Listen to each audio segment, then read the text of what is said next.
Madame la présidente, collègues, il se dégage un fumet d'Ancien Régime de cette proposition de commission d'enquête. À vrai dire, il se dégage un fumet d'Ancien Régime au plus haut sommet de l'État. Le peuple mobilisé est pour vous une foule malfaisante. En effet, sur l'ensemble de l'exposé des motifs, vous n'avez aucun mot pour le caractère pacifique de millions de manifestantes et manifestants. Jusqu'à 3,5 millions de personnes dans les rues. Un pays tout entier en soutien et vos caricatures résonnent comme une insulte. À l'Assemblée nationale, lorsque vous constatez ne pas avoir de majorité pour voler encore 2 années de vie, vous saisissez le 49.3 comme une ultime bouée face à votre naufrage.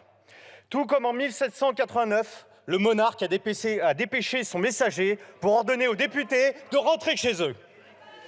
La Marseillaise que nous avons alors lancée a fait surgir le peuple à l'intérieur de l'Assemblée nationale et soyez assurés que ce n'est pas à coup de petites sanctions administratives que vous ferez sortir celui-ci de notre enceinte.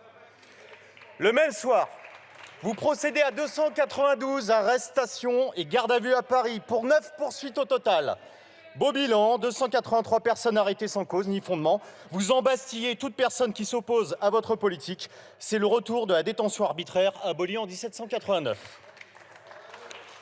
Pire, votre doctrine de maintien de l'ordre est là pour faire régner la terreur. Reprenant le principe de l'éborgneur Castaner, selon lequel, si vous ne voulez pas être blessé, n'allez pas en manifestation. La dynamique de votre violence est implacable.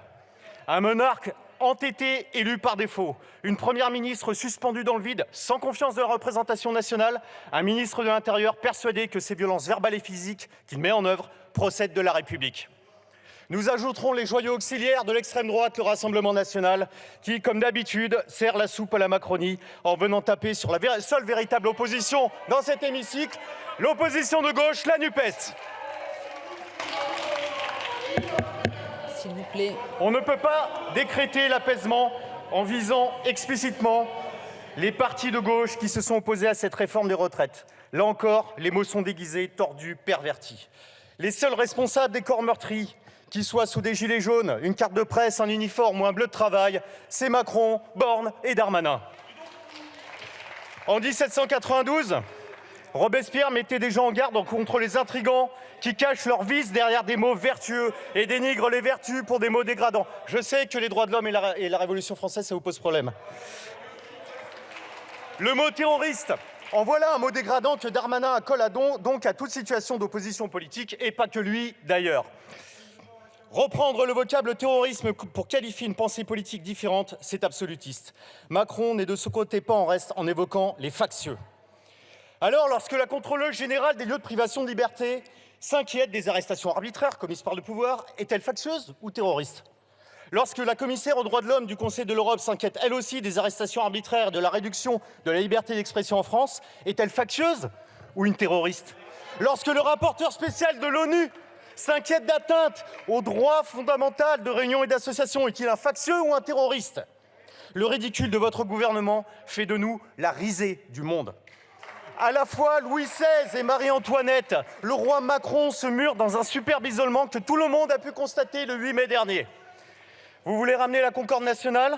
Cessez de criminaliser vos oppositions politiques et de réprimer le mouvement social. Et surtout, retirez votre réforme des retraites, injuste, inutile et illégitime.